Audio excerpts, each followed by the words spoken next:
Hello everyone, myself Abhay Parmar, a second year MBBS student at IMS BHU. क्योंकि मेरा पहला video है तो first I would like to introduce myself first. मेरी NEET AIR 1363 थी। मेरे NEET के मार्क्स 525 थे इन नीट 2023 एंड आज हमारे साथ हैं मृदुल कुमार जिनके 705 मार्क्स आए हैं नीट 2024 में। इनकी नीट एआईआर है 525 and I am proud of him because ये मेरा ही जूनियर है, मेरी कोचिंग से आया है, पूरे साल मेरे टच में रहा एंड आई फाउंड कि वो बहुत डेडिकेटेड है, कंसिस्टेंट है एंड आई थिंक इसीलिए शायद उसको ये रिजल्ट मिले हैं। तो बिना टाइम वेस्ट करते हुए आइए मृदुल से बात करते हैं। तो मृदुल एक बात बताओ, एक बहुत कॉमन सवाल जो सबके मन में आता है कि इस बार भी अगर नहीं हुआ तो क्या होगा, तो ऐसा तुम्हारे मन में कभी आया? हाँ, ये वाला सवाल तो जेन्युइन है और मेरे मन में भी आया ही। तो तो एक बहुत प्रेशर होता है कि लोग ये कहते हैं कि ड्रॉपर्स हैं तो बहुत ज्यादा हाई स्कोर नहीं कर सकते, 710 नंबर नहीं ला सकते, लेकिन तुमने अचीव किया। तो कैसे इस चीज को, प्रेशर को तुमने मैनेज किया? मतलब ट्रेंड्स की देखे तो ये वाली बात सही है कि फ्रेशर्स ज्यादा स्कोर कर लेते हैं रेशियो में, लेकिन बात ये है कि कुछ सेट्स ऑफ नियम और रूल्स होते हैं, वो अगर आप फॉलो करोगे तो आप कभी भी अचीव कर सकते हो। अब वो आपने पहले ड्रॉप में किया तो आप पहले ड्रॉप में स्कोर कर लोगे, आपने फ्रेशर में कर लिया तो आप फ्रेशर में कर लोगे। तो वो आप जितनी जल्दी उन रेगुलेशंस को अपने रूटीन में लाओगे उतनी जल्दी आपका स्कोर हो जाएगा। तो ड्रॉप्स मैटर नहीं करते, आपका पढ़ने का तरीका कैसा है वो मैटर करता है। बहुत बढ़िया।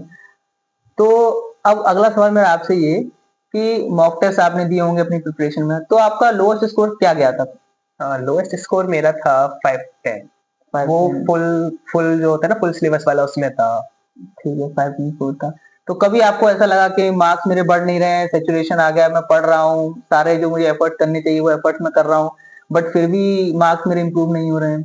हम्म, हाँ, ऐसा होता है क्योंकि हम है ना पढ़ तो रहे होते हैं लेकिन हम टेस्ट को एनालाइज नहीं कर रहे होते हैं।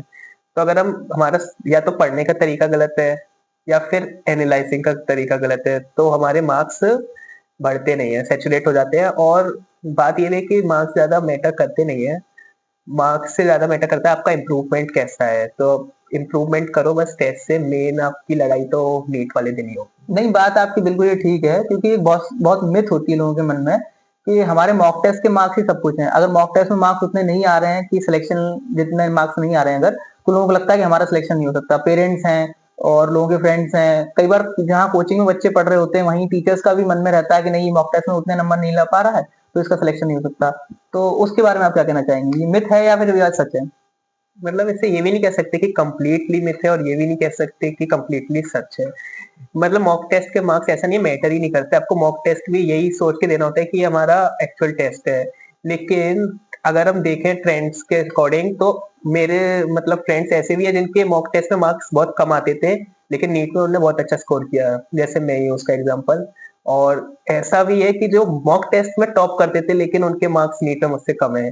तो मॉक टेस्ट के मार्क्स मैटर करते भी और नहीं भी करते हैं। मेन है आप उस मॉक टेस्ट से क्या सीखे, आपने अपने तरीके कितने इम्प्रूव किए, आपने अपनी प्रैक्टिस कितनी की। अच्छा, एक छोटा सा मिथ और है कि बहुत सारे लोग टेस्ट का एनालिसिस नहीं करते हैं, तो टेस्ट एनालिसिस कितना इंपॉर्टेंट है, उसकी क्या इंपॉर्टेंस है आपके लिए? आपने टेस्ट ही एनालिसिस नहीं किया तो फिर आपका टेस्ट देना तो बर्बाद ही हो गया ना एक तरीके से। आपने टेस्ट दे दिया फिर आपके 2-3 दिन बाद वो क्वेश्चन और वो भी सब भूल जाओगे क्या थे। तो टेस्ट के बाद एनालाइज करो, और एनालाइज में ये मतलब तुक्के भी मारने होते हैं, पर बाद में आके देखना होता है कि कौन सा हमारा तुक्का था जो सही गया था और कौन सा था जो हमें एक्चुअल में आता था वो सही गया था। फिर जो तुक्के वाले क्वेश्चन है उन्हें भी देखना होता है, लोग उन्हें छोड़ देते हैं। बहुत बढ़िया।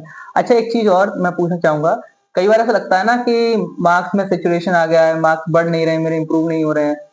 ठीक है, मैं पढ़ रहा हूँ, मुझे जो एफर्ट लगाने चाहिए वो एफर्ट मैं डाल रहा हूँ, लेकिन वो मार्क्स नहीं इंप्रूव हो रहे हैं, तो उसको फिर कैसे मैनेज किया आपने? हाँ, ये मैंने भी बताया था कि सैचुरेशन जो है वो इसी तरीके से होता है कि या तो आप गलत तरीके से पढ़ रहे हो या फिर आप एनालाइज नहीं कर रहे हो। आप अगर अपना मतलब ये इम्प्रूव करोगे धीरे धीरे तो वो बढ़ जाएंगे। मतलब ऐसा नहीं है कि अचानक से बढ़ेंगे, उसका ग्राफ मतलब कुछ इस तरीके से होता है कि धीरे धीरे बढ़े, फिर एक दिन आपको पता चला कि आपके अचानक से मार्क्स बढ़ रहे हैं, आपको पता ही नहीं चलेगा ये हो क्यों रहा है। जैसे नीटो मेरे अचानक से 705 आ गए, मेरे को भी नहीं पता चला था ये कैसे हुआ, लेकिन वो कहीं ना कहीं जो छोटे छोटे एफर्ट्स हमने पूरे साल डाले उसका रिजल्ट आपको एक साथ मिलता है। ठीक है, 705 मतलब 720 में बस 3 सवाल गलत हैं। तो इसमें समझ में आ रहा है कि कहीं भी सिली मिस्टेक की कोई गुंजाइश नहीं है, कोई जगह नहीं है।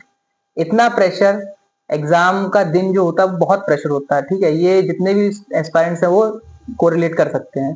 तो उस प्रेशर में कैसे सिली मिस्टेक को मैनेज किया, कैसे कि एक भी सिली मिस्टेक हमसे नहीं हुई, तो उसके लिए आप क्या बताना चाहेंगे?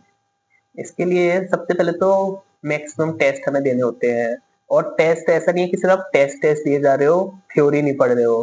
तो आपको पहले सबसे पहले कंसेप्ट क्लियर होने चाहिए, और साथ में टेस्ट सीरीज भी आपको ज्वाइन करनी चाहिए।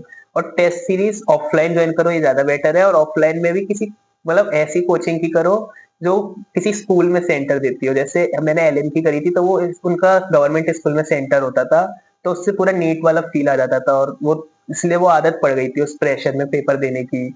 और सिली मिस्टेक्स की जो बात है वो ये है कि आपको ना क्वेश्चन एक बार जब आप टिक मार रहे होते हो क्वेश्चन पेपर में, तो एक बार आपको दोबारा से एक बार देखना चाहिए कि इस क्वेश्चन में एग्जैक्टली पूछा क्या था। जैसे कि 1 मोल मीथेन के बारे में पूछा था या 2 मोल मीथेन के बारे में पूछा था, तो आपको एक बार टिक मारने से पहले ओएमआर में या फिर क्वेश्चन पेपर में एक बार आपको दोबारा से देखना पड़ता है क्वेश्चन में कि क्या था। और ये आपको विद टाइम प्रैक्टिस होता है, इसके लिए काफी सारे टेस्ट देने चाहिए, और कोचिंग मतलब सही टेस्ट देने चाहिए। ठीक है।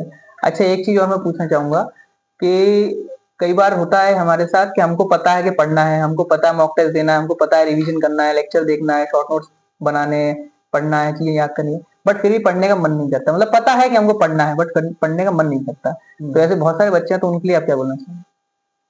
इसके लिए इसके लिए ना, इसलिए नीट की प्रिपरेशन में कंसिस्टेंसी सबसे इम्पोर्टेंट होती है। अगर आपके अंदर कंसिस्टेंसी नहीं है तो फिर आप बहुत मुश्किल आप कुछ कर पाओगे कि आपने एक दिन पढ़ लिया, एक दिन नहीं पढ़ा, एक दिन मस्ती चल रही है। मस्ती करनी है लेकिन पढ़ना रोज है। ऐसा कोई दिन नहीं होना चाहिए जब आप पढ़ो ना, चाहे कुछ भी हो, आपको थोड़ा सा ही सही पर पढ़ना जरूर है। तो ये सबसे इम्पोर्टेंट होता है कि मतलब जब आपका मन नहीं कर रहा तब भी पढ़ना है। और दूसरी बात कि जब आप टेस्ट सीरीज ज्वाइन कर लोगे कि हमारा अगले हफ्ते टेस्ट है, जैसे मेरे 2 हफ्ते में 3 टेस्ट होते थे, तो आपको चाहो या ना चाहो थोड़ा बहुत तो आपको पढ़ना ही पड़ेगा, और कंसिस्टेंसी इसलिए आपको आई जाएगी। ठीक है। अब मस्ती की बात हुई है तो मैं ये पूछना चाहूंगा कि कोई ऐसी एक्स्ट्रा करिकुलर एक्टिविटी वगैरह तुम करते हो जो तुमको याद हो? एक्स्ट्रा करिकुलर मतलब मैं स्पोर्ट्स वगैरह तो नहीं खेलता था, और स्पोर्ट्स वगैरह तो नहीं खेलता था। इसके अलावा टीवी और मूवीज की बात करें तो मैंने 11th में तो खूब देखता था, लेकिन उसके बाद फिर मेरे को अकल आई थी कि नहीं, ज्यादा मूवी वगैरह नहीं देखनी चाहिए, तो मैं मूवीज वगैरह की ना लिस्ट बना लेता था कि ये मूवी मेरे को देखनी है तो नीट के बाद देखूंगा। इसलिए मैंने मूवी वगैरह का बहुत त्याग किया था, ये तो है। ठीक है, सेक्रीफाइस तो करना पड़ता है, बिना सेक्रीफाइस के सक्सेस तो मिलती नहीं है। And next question is this कि मेडिटेशन या थोड़ा बहुत एक्सरसाइज वगैरह जो तुम अपने टाइम पे करते हो, जो तुमको लगता है कि तुम्हारी हेल्थ के लिए या कहीं उसका कोई रोल रहा हो प्रिपरेशन में, तुम्हारे ब्रेन की हेल्थ के लिए कहीं? मेडिटेशन तो नहीं किया था, लेकिन हाँ मतलब आपका अगर किसी भगवान में उसमें बिलीफ होता है तो वो आपको बहुत शक्ति देता है। जैसे मेरा पर्सनली श्री राम में बहुत बिलीफ था, तो मैं नीट के पेपर के 1-2 दिन पहले भी मतलब उससे काफी शक्ति मिलती है, तो उस चीज से मेरा हो गया था माइंड का सही। ठीक है, तो कुछ ऐसे पॉइंट जो कि तुमको ऐसा लगता है कि तुम्हारे साथ जो और लोग तैयारी कर रहे थे, और लोगों के भी उतने मार्क्स आए होंगे, कुछ के कम आए, कुछ के ज्यादा आए, तो क्या डिफरेंस रहा कि तुम्हारे इतने ज्यादा मार्क्स आए? हाँ, तो क्या डिफरेंस रहा, मतलब ये थोड़ा थोड़ा ऐसा नहीं है कि एक ऐसी ही स्ट्रेटेजी है कि इसको जो जो फॉलो करेगा उसके इतने मार्क्स आएंगे। मतलब स्ट्रेटेजी अलग हो सकती है, लेकिन इम्पोर्टेंट है कि आपको वो खुद ही देखना पड़ेगा कि कौन सी स्ट्रेटेजी आपके लिए काम कर रही है, क्योंकि हर किसी की अलग अलग स्ट्रेटेजी होती है। तो जो मतलब मैंने देखा कि कुछ बच्चे जो होते हैं ना, वो पढ़ते पूरे दिन दिखते हैं, पढ़े जा रहे हैं, लेकिन फिर भी उनके मार्क्स नहीं आ रहे होते हैं। तो उसका रीजन होता है कि उनके ना, जब टीचर ने उन्हें पहली बार पढ़ाया था या फिर उन्होंने अपने कंसेप्ट बिल्ड नहीं किए, वो बस क्वेश्चन प्रैक्टिस करे जा रहे हैं। तो सबसे इंपॉर्टेंट थिंग होती है कि चाहे ऑनलाइन या ऑफलाइन डाउट पूछ के कुछ भी करके सबसे पहले कंसेप्ट क्लियर करो, और उस पर बेसिक सेट्स ऑफ क्वेश्चंस और पीवाईक्यू, इतना आपको करना पड़ता है। ये इस कितना भी कर लोगे ना, तो अभी आपके नीट्स जैसे एग्जाम में तो अच्छे स्कोर आ ही जाएगा। ओके। कोई ऐसा पॉइंट जो आपको लगा हो कि मैंने जब तुमको दिया वो तुम्हारे लिए हेल्पफुल रहा और तुम उसको आगे पास ऑन करना चाहते हो अपनी जूनियर्स को?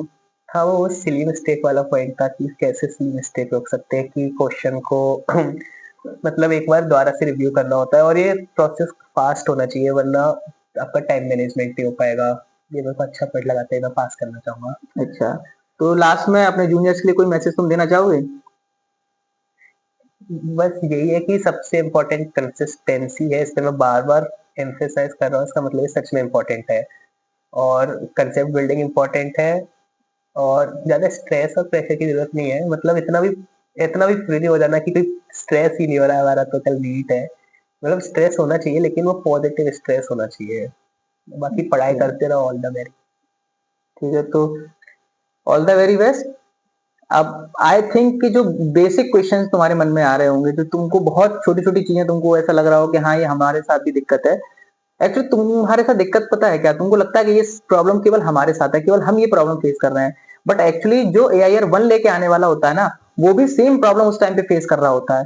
बस तुम में और उसमें अंतर इस बात का है कि वो उस प्रॉब्लम को कहीं ना कहीं एनालाइज करके इंप्रूव करके आगे निकल जाएगा, एंड तुम उसमें उलझे रह जाओगे। तो प्रॉब्लम्स के लिए रोना नहीं होता, उसका सोल्यूशन ढूंढो एंड आगे बढ़ो। एंड दूसरी इंपॉर्टेंट बात, जो बहुत सारी मिथ्स होती हैं जो कि मैंने धीरे धीरे अभी तुम डिस्कस की हमने, तो मिथ्स अपने दिमाग से निकाल के थोड़ा पॉजिटिव वे में आगे बढ़ो। So that's all the very best.